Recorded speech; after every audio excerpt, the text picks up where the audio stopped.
Howdy. Welcome back for another episode of Beard Banter. I want to pre-disclose that if I say anything extraordinarily stupid today, I do believe I have a pass based on my current COVID infection status. So luckily that is not transmissible from the internet and I am healing at this time. But yeah, definitely still a little scrambled. So I am didn't want to miss being here with my friend Morty. We met earlier this year and have very similar kind of conversations. And so I invited him to be on Beard Banter with me. We also have Dom Kirby here, who is also my good friend that you see on a lot of my content.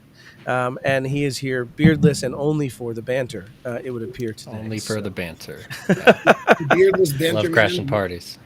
yeah, And yeah. as I mentioned before, to Dom beforehand, I'm incredibly grateful that he himself is here because it takes the pressure off my otherwise very inferior beard. Fair, fair enough. Yeah, so just a little bit of housekeeping as we get going. In Beard Banter, it's really just not a massive agenda. We'll start with a topic. We'll go wherever we want to. That also includes audience participation. If anybody wants to add any chat to any of the streams they're watching, it'll show up and we can have a conversation about it as well. And then ultimately, today's topic is going to be around MSPs and paradoxes around security. Paradoxes around what we kind of have to do to deliver security to our end partners. The last thing I'll do before I hand it off for Morty to kind of kick off his opening thought on this would be, if you want to join, you can also text me personally on LinkedIn, and I'll send you the link to join in on the conversation. You can come up on Restream and chat about it with us. Oh, this is so great. Okay, yeah, I love it. Yeah, good to see you, Miguel. Always. Miguel's always on all the same places where I consume a lot of my cybersecurity information from. So love seeing him. And then Bryson Medlock, our threat researcher at ConnectWise, amazing dude.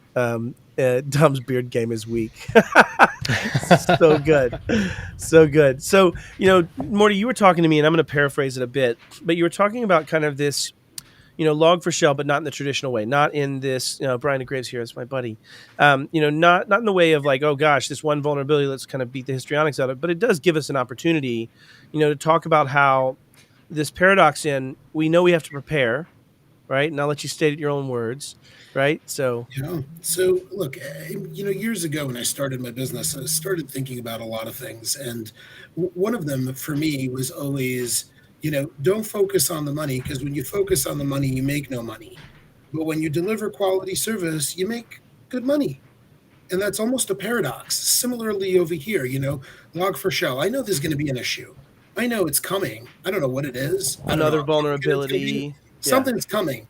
I know I need to prepare for it. I have no idea what it needs to be, but I know I need to be prepared for it. But at the same time, I don't always have the ability to think about it 3 steps ahead. I don't have the ability to collaborate with my clients. I don't have the ability to do what I need to do in order to be able to get 3 steps ahead. And frankly, sometimes I don't even know what that is in the first place. So Yeah. these are, to me, huge issues. I actually like that paradox. Dom, if you want to jump in on this, I'm going to jump straight to defensibility from a perspective of that. But yeah, go ahead, and if you have any thoughts on that. I think you nailed it. I think we need to embrace the fear of the unknown, right? And that's blue teaming in a nutshell, right? Like, we can do only what we can do, right? Yeah. That's got to be a movie quote from something. If not, we'll make it here. Yeah, you heard it here, We'll make folks. it here. Yeah. Like, you can only do what you can do, right? So the understanding that a log4 shell, a proxy shell, insert problem here is going to pop up, right? It's a certainty, right? So we need to understand that, and I think you're going to get on about defensibility, and you're gonna hit it, but we need to just prepare for it. Understand how we're going to react to a changing landscape. Yeah. Right. It's a battlefield, and the logistics of the battlefield change on an hourly basis. Yeah, and Maybe more sometimes before I get on my little soapbox, but sometimes that comes in the form of communication, transparency, right? Sometimes that comes in the form of, I don't know, I'm going to have to find out. Right. Sometimes that comes in the form of, I know what my impacts are. I know when I have to deal with client. We need to put this, security risk over your current productivity. And if not, let's come up with ways we don't have to be interrupted next time. Let's try to come up with ways to move systems that can, long-term, not have these same challenges in the same way. But for now, if I need to reboot and patch, I need to reboot and patch. Right. And some of those things come into play where that becomes a communications game too. Yeah, go ahead, Morty. You were going to say something. In addition to communication, Matt, it sounds like what you're saying is that we need to have some sort of an iterative improvement process. Yeah, which goes in. I mean, I think you're pulling my string on purpose, and I think you just like getting me wound up. But, I think what an MSP's job is to protect their client in a defensible way, right? Like I used to try the shock factor of saying your job's not to protect your client. I think your job is to at least inform, educate, and protect your client in a defensible way. And I think when you start thinking about things that, well, what does that mean, Bob? Like, what would I have to work on? I wouldn't have known about Log4j. No, but if you look at the CIS controls and find one that says constant vulnerability management, and that means not only discovery of new vulnerabilities, discovery of their impact across your organization, but also then the patching thereof and the fixing thereof as it comes out. And even if you fail, because like look at Log4j where you had 1, 2, 3, 4 stacked vulnerabilities that came out like back to back to back, right? Like, and you look at this where even patching wouldn't have saved you from that next iterative one, but it would have saved you from the first one. And I think when you start talking about this in this instance, you zoom it all the way out to what is defensible. Defensible is, in my mind, not having something that you came up with be the only answer. Dom, you came up with it in our class today about having an external source test your penetration testing, right? Not just your internal testing. Why? Well, because we need someone with a different perspective, right? Like I'm going to look at something a very biased way in the way that I see things from a security operations perspective, but I can be wrong. And someone else seeing a different perspective can help me find that, right? Ray Dalio writes about this stuff a lot also, right? So when he founded Bridgewater, he talks about, trying to get the smartest people in the room and having intelligent, thoughtful, Socratic debate, if you will. Right. So discourse is that in what some you're way. suggesting? No, I mean, I think you just always need checks and balances to make sure that what you're doing is going to help reduce the risk, right? And I think what we're talking about here is reduction of risk. For any person to step out on a football field as a defending coach and say, I'm never going to allow a single yard, I'm going to laugh in his or her face, right? Why would I do that? I would laugh in their face because that's not possible. Even if you could do it to some sustainability of a very small time period, you could not do that to some long-standing period against different teams and different capabilities and different positives and negatives and different warriors, right? You can't honor that, right? But you can say, I'm going to be really good at stopping the 10-yard drive in 4 downs, right? You can say that I'm going to try to find ways to adapt when I see these changes, and it goes, kind of back to that. And so I think that when I lose a yard, I'm going to analyze why I lost that yard and try to plug that hole. Right? Exactly. That's really the defensibility. Hey, I lost, right? Like that happened. But being able to go back and say, how did I lose? Right? I think, how did I lose? And how can I prevent that same loss from occurring again? Because if you get hit by WannaCry twice, like I know I'm going way back, but like if I get hit by WannaCry twice, I really failed at my job. Right. Are you trying to poke me? Like that's not nice. Because I did buy an MSP that had that happen. We call them Voldemort at this point, but, just so we'd never speak the name again. I love it. Someone's trolling me in the audience. Like I'm not going to post it because it's so good though. But they're like, hey, this one product stops everything, Matt. I will speak towards the histrionics as a paradox though, right? Like I won't show that one because I'm not going to be that person. But to the point that vendors do come out and say, we stop everything, add this and you're now security, do these things. Well, if you've ever sat through mine and Dom's CIS course and talked about the 18 controls and the 56 sub IG1s and the countless others, right? Like those things are going to be much more a part of security than the scalpel the surgeon happens to wield in the surgery room. Right. That's probably going to be more dependent on my surgeon's state of mind and capabilities and overall training and familiarity with this particular body type and overall blood pressure situation and all those things, not necessarily the blood pressure cuffs. And too many times we're told. I found a new analogy recently though, is pilots, and actually I got it from Brad. He's like, every time the dude that's been flying a 737 for 20 years follows a checklist every damn time he's going to fly. Every time. And a lot of examples of plane crashes, not everyone, but a lot of examples of plane crashes, that pilot has been flying for 20 years, skip the checklist, right? That's right. The key here is we're constantly changing the checklist. Something goes wrong on a flight and Boeing and whoever gets together and they say, what did we miss? Something gets added to that checklist or changed. Like it's the same concept. Well, NTSB and military has a great after action review process to do exactly what you're talking about, right? Like we often do not. As most practitioners, in my mind. And if you've not read the Checklist Manifesto, which has a nice little analysis on that, and compared to medical and project management for skyscraper building, Yep. Fantastic book, highly More, recommended. there's a TED Talk too, and I don't have the link to it. I've said it a million times, but there's a TED Talk of this woman that talks about post-surgical checklists in a hospital in Alabama, where they basically put in. I don't even quote me on the state. I'm that but humor me. But there's a TED Talk about how they took this hospital, put in a post-surgical checklist, stuff like, did the patient get their post-surgical dose of antibiotics within 2 hours of their time frame, and if not, did they receive an increased quotient of right? Like, do you have these like steps of, did I get all the sponges? Did I bring the surgical implements back? Did I, right? And then they said that the mortality rate dropped like something on the order of 40%. Like, this Absurd. massive number, Absurd. but it comes from the hypothesis was it comes from this like cowboy mentality, right? That doctors and even our type of practitioners have always shot from the hip. Why did we not do exchange? Why did we get rid of POP? Why did we switch? We were following some things, but we were being that practitioners reading and following. But as you start realizing, like, checklists and things start following established procedures that we know reduces the bell curve of risk and allows us to not fail as humans. And as we iterate on them, as Dom said, I think that really helps. But the paradox of saying that security is a tool is often what kind of got me on that rant. So someone pulled my string. LinkedIn user really covered that, right? Just because it's obvious doesn't mean it shouldn't be noted. Like, obviously, I'm going to put the landing gear up when I take off, right? But there's like 13 other things the pilot has to do before he can pull landing. Like, you got to be at a positive rate and increasing airspeed and all this other stuff before you can pull that landing gear up, right? Yep. If you do it wrong and the plane falls, that sucks. And it's the same concept, right? If I'm going to analyze an event, an incident, and insert security product here, that product doesn't do much for me. It presents the data. It's my job to use the data.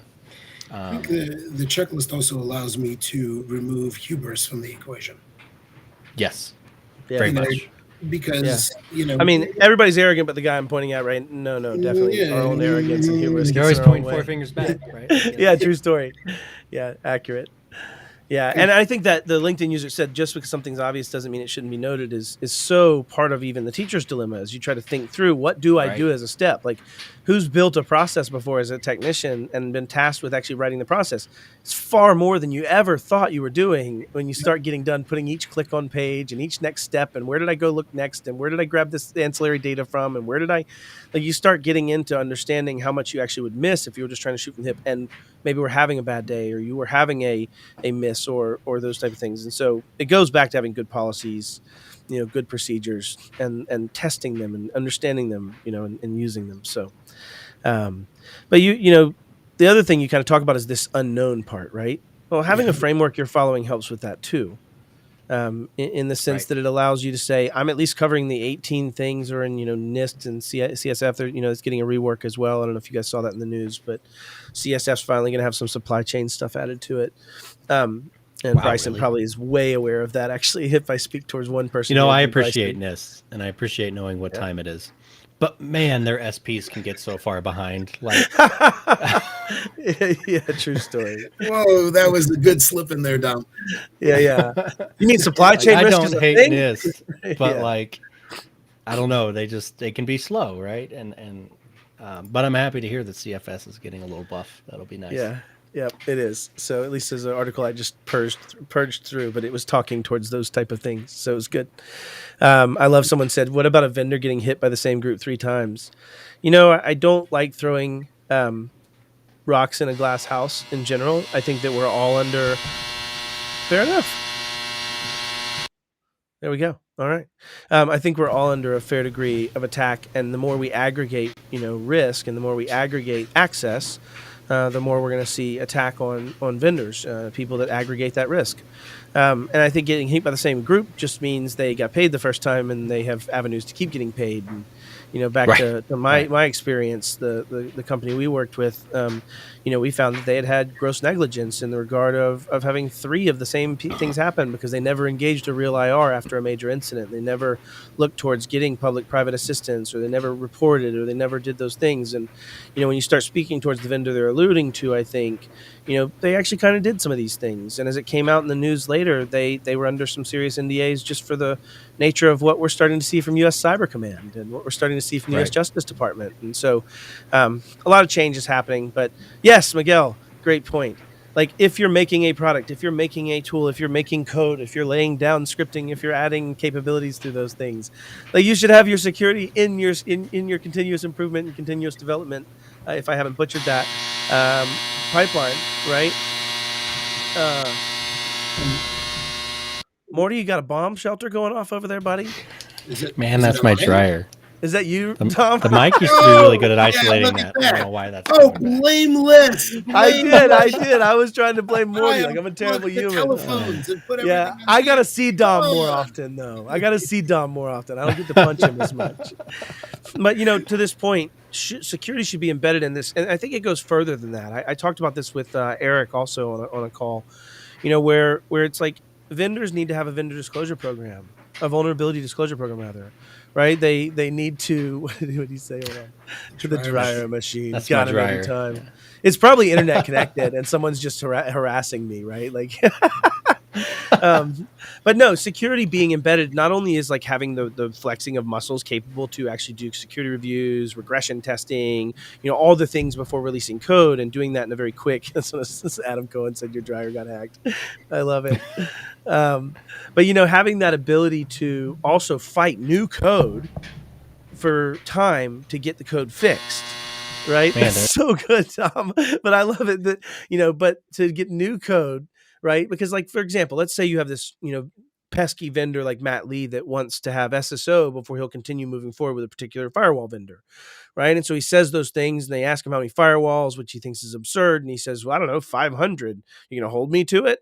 Well, no, not really. Great. Then fucking put the code in front of the other stuff. It's legacy architecture that's causing this problem, right? You haven't rewritten your authentication zone. It's still tied to a .local that's tied to a federation. It's on AD servers. Like, we should have some modern web practices for this.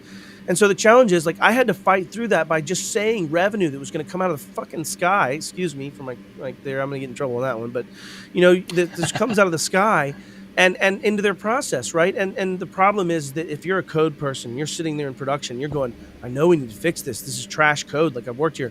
Like, there's so many avenues of attack, both on the code itself and on that employee leaving potentially out of frustration and having that knowledge. And like you get into a lot of different avenues there, but I don't see this often where you have, it's not interconnected, that you don't see this often where you have a well-integrated CI/CD. In my small experience, but in working with 26 different vendors, on their advisory, I didn't find ones that found adequate measures to either have a dedicated sprint team that was able to work on the code in a way that they could fix these bugs outside of the normal productivity schedule, or the productivity schedule where they assigned enough risk numbers to outweigh the volume of what new revenue would be generated to put this security sprint that fixes something that's massive ahead of something that that maybe produces revenue. So, Matt, can I talk to that for just 1 sec? Yeah.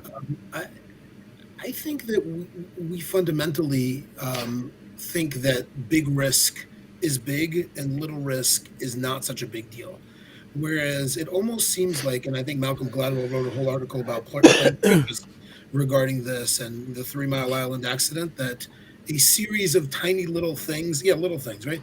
That a series of tiny little things potentially can lead to a greater disaster than the big thing. Totally. So I wonder if we need to, again, maybe just tone down our expectations to not try and just necessarily send Bitcoin. To maybe tone down our expectations of what it is that we consider to be a big deal. Maybe 2 or 3 little things is worse than potentially what we would otherwise consider to be a big deal. Yeah, but I think the challenge is how do you prioritize that? And is the assertion maybe you just always have a path available with enough volume to handle the little things as they come up, so that you kind of have a very that would be a very defensible position, back to my point, right? If you had a vulnerability discovery program that was wide and broad enough with enough reach to get engineering resources that were necessary at the time, and budget wasn't a huge constraint, and you didn't have a constraint on just operational capability of modifying the code, like if you could make all of those things magically happen, and if I think that's from the sky and yeah. Right. And I'm not trying to be diminutive. I just mean I think that's the struggle. And it was open source and controlled by a company at the same time. Yeah, the whole what do you call it? The 1,000 eyes theory on open source just never really hung with me. Yeah. Many eyes theory, yeah, never really landed with me, because I know when I'm working on something and I found this piece of code and I might want to modify it for my benefit, and I might do something like, I'm not going, you know what? have I done my social responsibility yesterday to go back and look at the other code I've never even read in this? I'm going to go do that for a few hours if you don't mind. Like, I don't see that happening. It's just not part of my drive chain. Like, maybe others are better humans than me, but well, I think there's people in the open source community that do that, right? But it's nothing like getting your code reviewed, getting it deployed and tested, right? That, and when you're writing something that ubiquitous and maintaining something that ubiquitous, it needs that. It needs that before anything new gets released. It needs that before a PR gets put in a master, and that I think can be missing, right? It almost happened, I don't know, a year or two ago with PHP. PHP, right? Like, somebody got into the distribution point of PHP, which runs most websites on the internet, right? Any website that uses WordPress. sure. Could you imagine? Like, but no, they had a process. They caught it, and they said, "Man, that would have been bad." Like, Yeah. Yeah, what about maybe something that runs 3 billion devices or so that might have this little ancillary logging project? billions of I'm devices. beating a dead horse. I'm beating the hell out of a Log4Shell dead horse, but its tongue's out and everything, so at least it'll be tender. So maybe let's fork from that for 1 second, guys, if you're interested. I'm wondering what you think about safe spaces, not in the social responsibility kind of area, but let's say back in the day, we would consider everything inside the firewall to be a reasonably safe space. Yes, but still, are there such things these days? And can cloud vendors create certain areas that are, I don't know, air? So I've got a flash drive, right? And yeah, I still use those every now and then, but it's got a backup of my password manager, right? It's in a secure location. Yes. I'm not Morty. that fancy. I need to get one of those. Those Are fantastic. It's in a location, and if something were to happen, and I perhaps when I systole, like, there are people that would have access that's safe in my opinion, right? Yeah. Like, you would have to go through a lot to get to that. But if it's connected, I mean, what are you gonna do, right? Like, connected really relies on proactive, prompt, defensible security operations. And I love that term, and we call at PaxA, we call our team SecOps. I hadn't heard the term before, but it really is. It's security operations, right? And if you don't have that, if you're not constantly testing these things, you're the next chucklehead that leaves a Firebase database open to the world, right? So you need to have those things in control. Anything in the cloud. Now, obviously, you can build a lot of different things to make a more secure cloud environment, right? Like in an Azure remote desktop services or Windows 365, I could put controls in place before you can get in. But if I misconfigure that or someone changes and it's not caught, I've undone that work, right? Yep. So it's I would argue that if it's connected, it's not safe. We need to assume it's going to get compromised and be ready for it. And I would say my answer to that comes in Miguel's answer, right? Is that the perimeter is gone, right? The edge is the endpoint is the new edge, right? It's you're starting to see this point of consumption must be point of protection as a methodology that has to exist. And Dom, do we have something in the wings here? John, did you send him a link? I didn't send him a link. Morty, did you send a link? To whom? To John? Yeah. No. Okay, we have someone either has brute forced the code, but yeah, interesting. John's welcome to join in and talk about it if he'd like. I suppose there's not much knowledge here that's not public. And speaking of compromise, what happened? Yeah, that's a very interesting. But I digress. I suppose he dropped off. Okay, well, yeah. Note to self: maybe we find out of a new vulnerability here pretty soon. Maybe there's a reuse of codes or something. Interesting. That's funny. Man, imagine going to a stream and thinking it's a different one, and you walk in on us. Like, wow. Yeah, no doubt. They're like, who are these mugs? Like, good Lord. They're influencing like 7s of people or 20s of people or something right now. I think they were selling dryer bells. Oh, now that is always Jason, up for an invite. You're always Jason. invited. You're literally an emeritus invite. Like, at any point in time, I can copy and paste this link to you, sir, on a myriad of different connection methodologies. So, but yeah, Dom is the beardless one. He's here for the banter only. We covered that early. Yeah. But yeah, we kind of don't like to run these things too long, but it's been some good participation. I would say that when we talk about the risk of Finish this meeting. I'll be back. Oh, I see. I don't think so. We're gonna wrap her up here pretty soon, 20 minutes or so. But yeah, so Jason, it was funny if you're still listening. We we had a guest that popped in, and I didn't send anybody a link yet. So my noisy dryer does try that.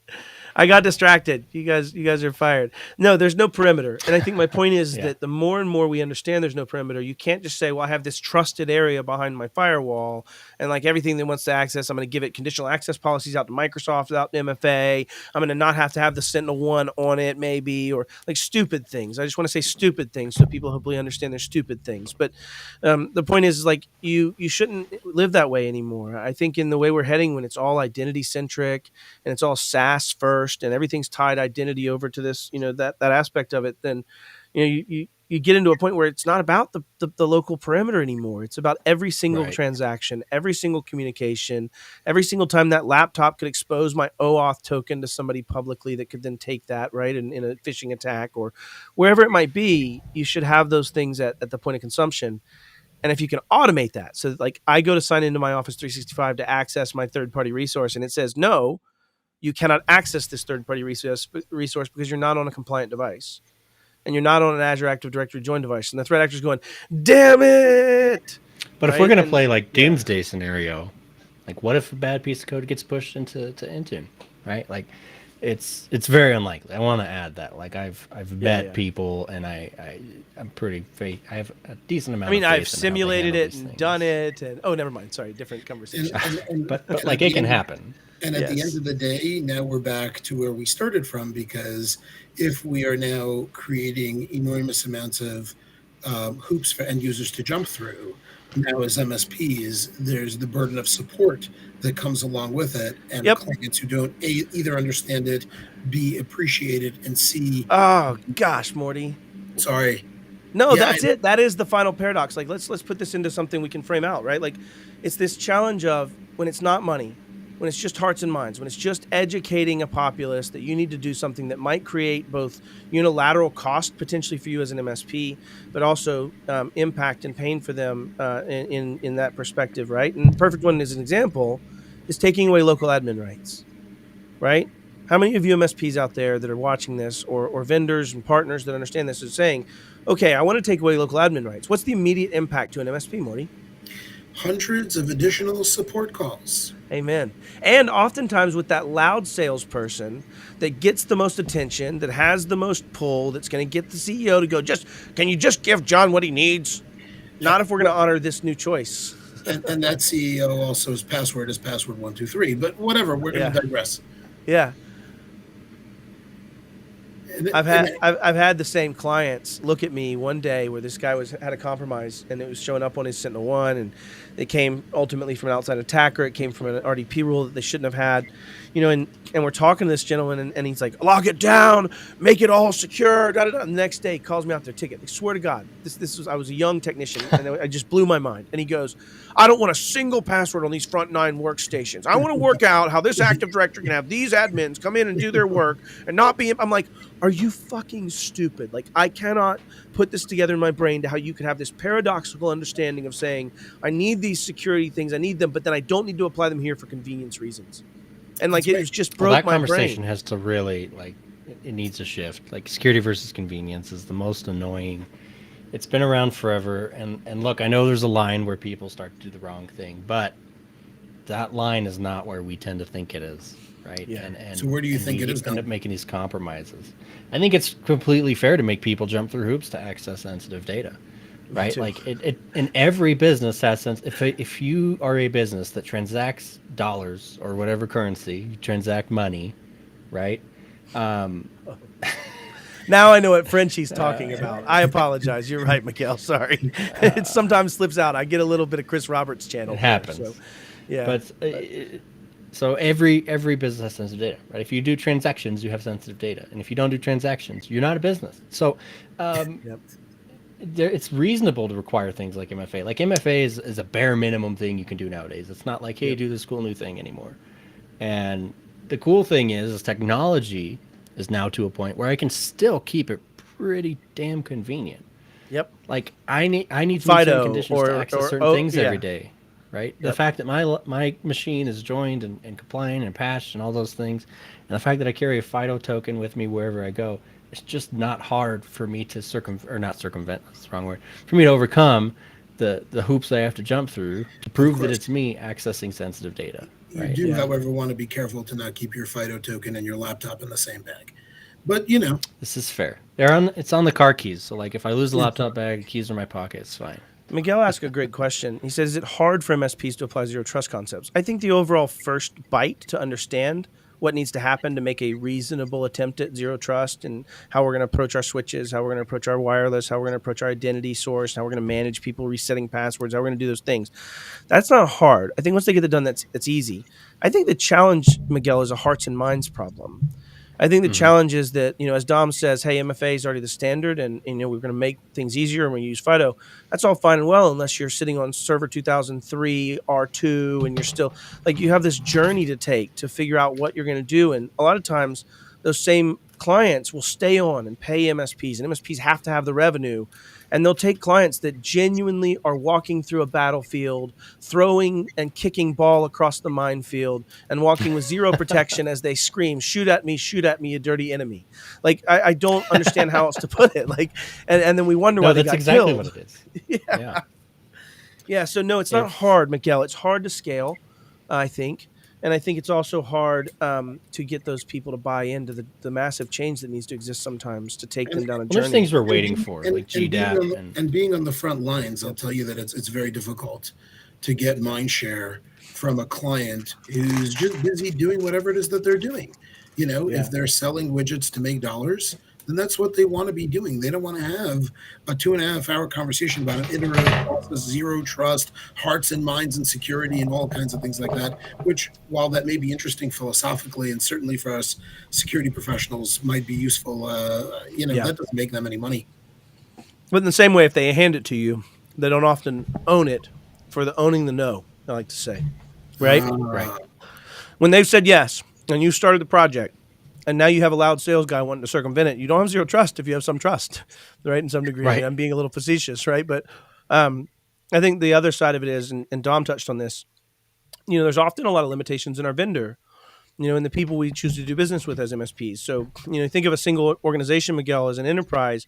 You might have a team that handles vulnerability management. They don't need any delineation in the console. They don't need the ability to have segmentation of who has access to what. Like, to some degree, the role-based access doesn't play outside of their own one-to-one version of their role.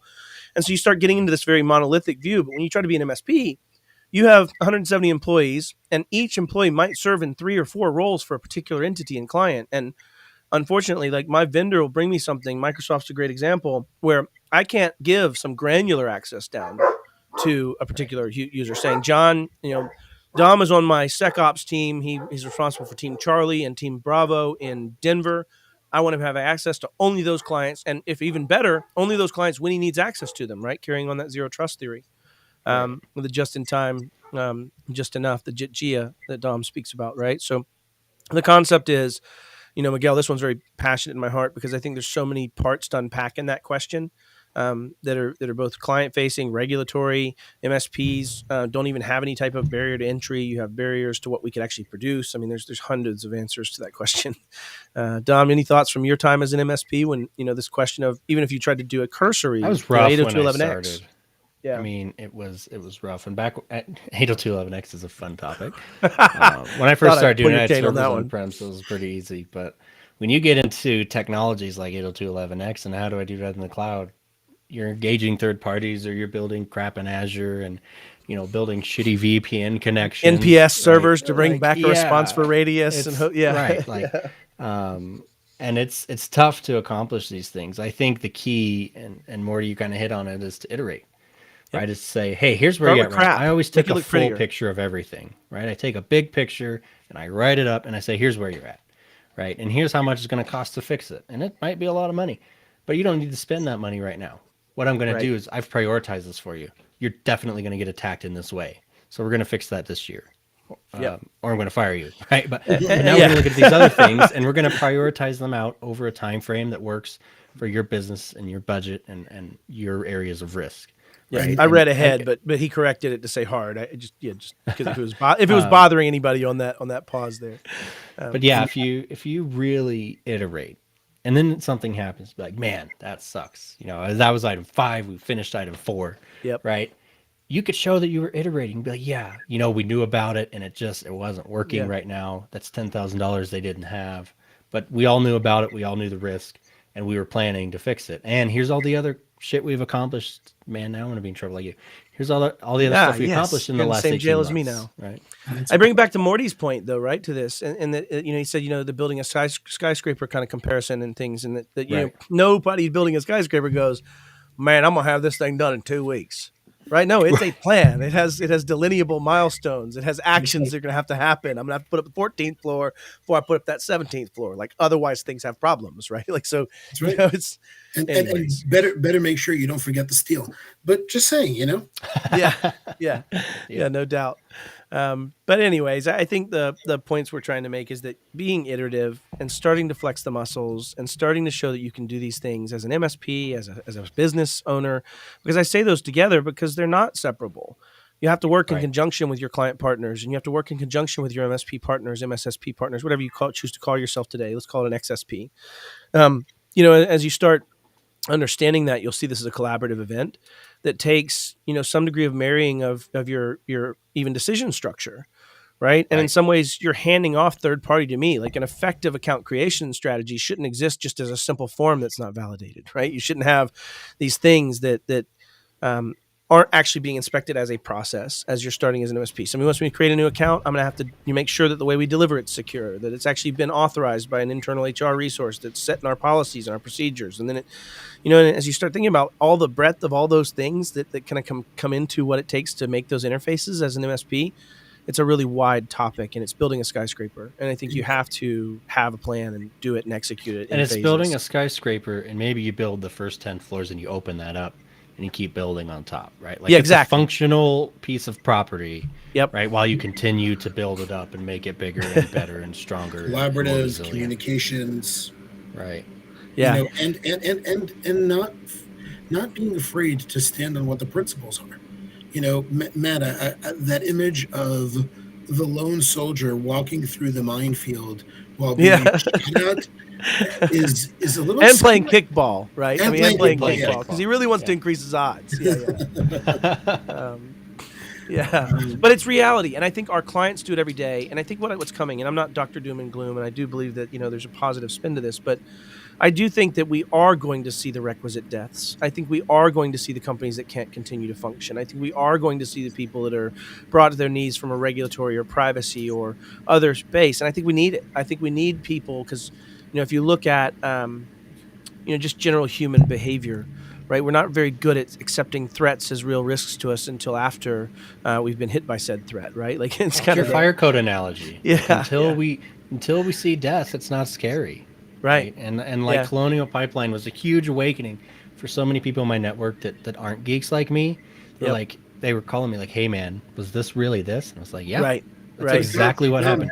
Dom, there's a big issue there because look, you say fire code, and that's a good example.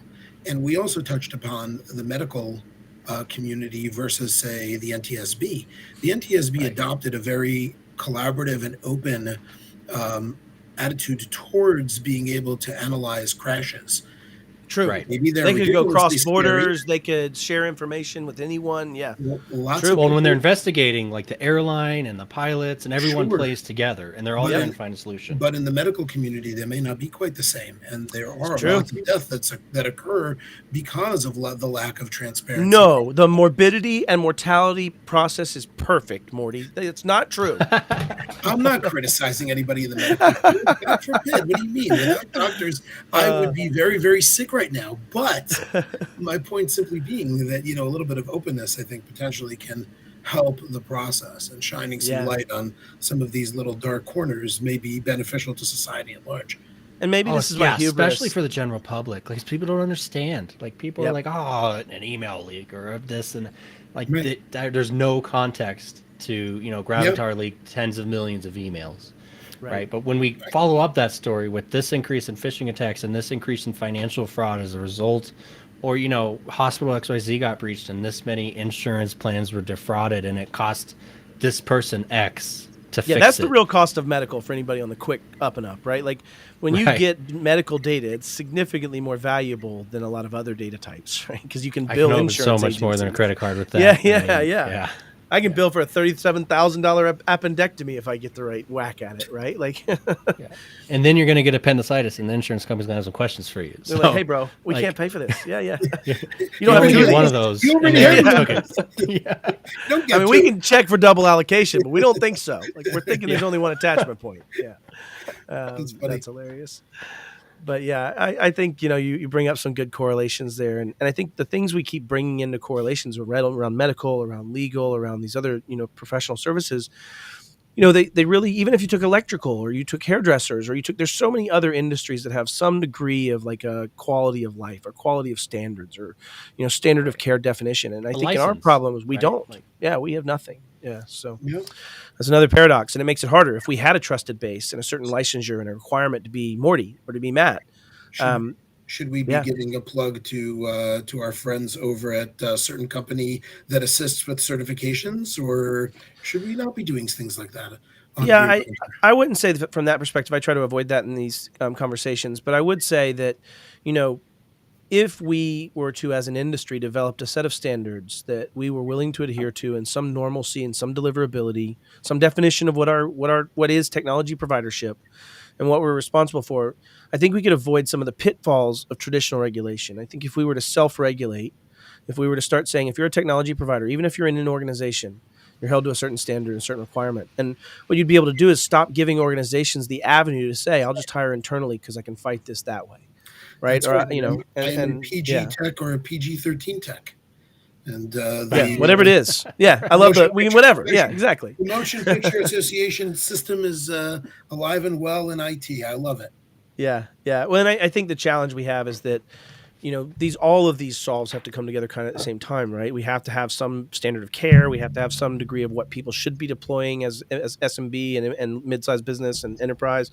And then we should also have all of those things have to have some degree of the ability to remove bad technicians and bad people that don't follow those standards and learn. If my doctor uses a procedure from 72 years ago and I have something go bad from it, I'm going to own everything that doctor might own, right? At least as far as my legal capabilities can take me in or their insurance policy. But if they're following recommended practices and doing it and documenting it properly, then the likelihood of something came out was in the margin of error. And I think that difference is we don't have those standards in our world. So even if you tried to apply this and say, everybody must have MFA, great, on what and how? Right. So guys, you guys are experts in the field. You have no. Your name. I'm a student. Yeah, I'm a practitioner. Yeah. So if I was just an average MSP, let's assume that I was just an average MSP and I wanted to implement a couple of things, what would you say? Obviously, Dom spoke about MFA earlier. We spoke about FIDO keys. We spoke about, protecting conditional access. There were dozens of things that we could do. What would you guys say would be the top three for each of you? Yeah. Follow a framework. Yeah. And then MFA. I don't care which one. And then I like CIS. But a framework. Yeah, it doesn't a recognized matter. framework, not something someone just wrote. Right. But your CIS, your NIST, CMMC is probably not very MSP friendly. It's not going to be super industry, applicable, but super granular. But yeah. Any of those, right? And then start Right. Yeah. like pick a framework and not just go, man, there's my framework. Look how pretty she is. Man, she's a good framework. I got that PDF saved to my OneDrive. It's fine. Yeah. I'm personally a big fan of a learning culture. Not spanking technicians for making mistakes, but making sure that people are open and they learn.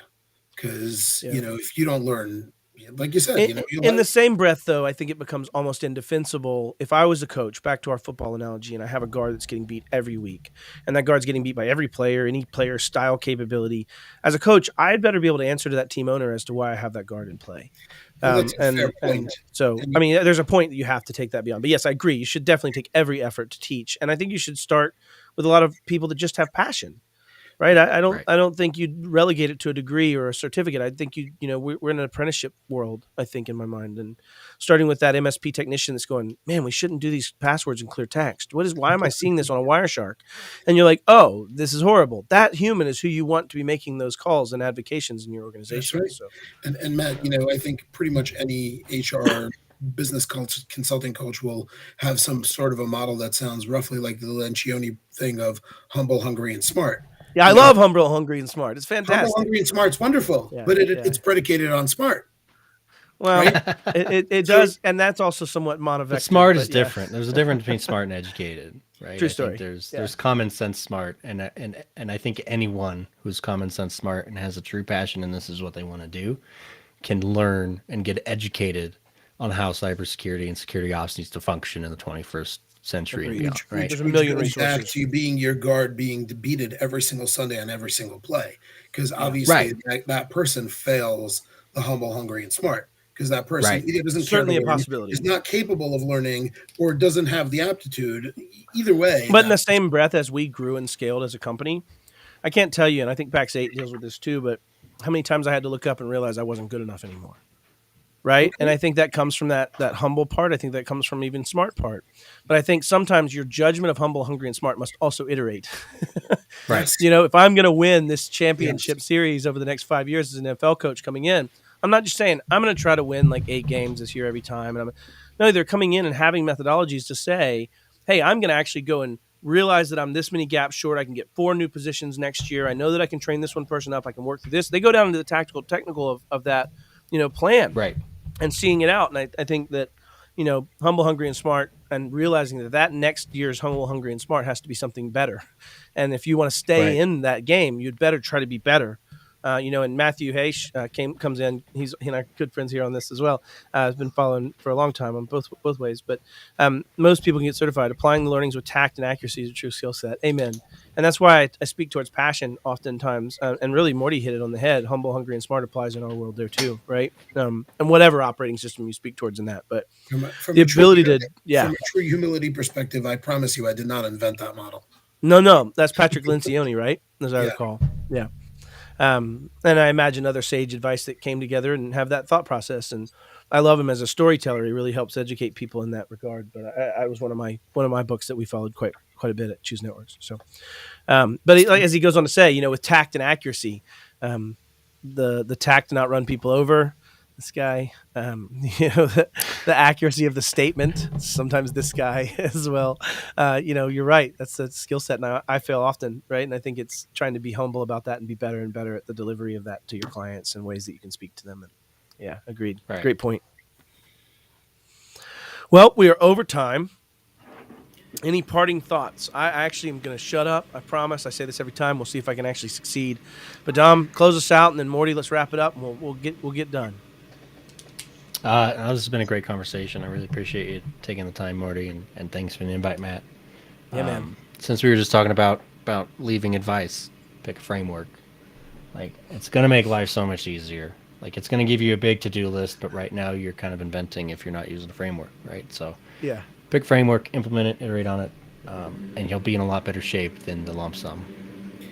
Yeah, and so guys, I want to thank you both. I think for me, this is always enlightening. It's always wonderful to learn, and I am once again humbled by just how much paradox there is in fact in the world. And what do they say? The people who don't learn from history are doomed to repeat it. So Yeah. so if that's in fact the case, then let's learn. I think we'll to Dom's point, we'll pick a framework. To Matt's point, we'll continue to improve, and I'm grateful for participating in the Beard Banter. My short man. beard notwithstanding. I'm going to let another Beard Banter pop in here because Colin Gill's a really good friend of mine. He worked with me quite close from a technical perspective, and he definitely deserves to speak towards the Matt Lee tact. I will not get into it further, but he's certainly not wrong that we as humans have to grow a little bit, and that may be one of my certain areas. I say things that come to my mind often. So thanks for being here, everybody. It was a great Beard Banter. If you want to participate in Beard Banter, reach out. Like, I'm scheduling them throughout next year, and I just like to have a fun place to chat with friends. So, Colin, I might be calling you out, buddy. So you might have to jump in on an episode with me. See you guys. Thanks, guys. Thanks, everyone.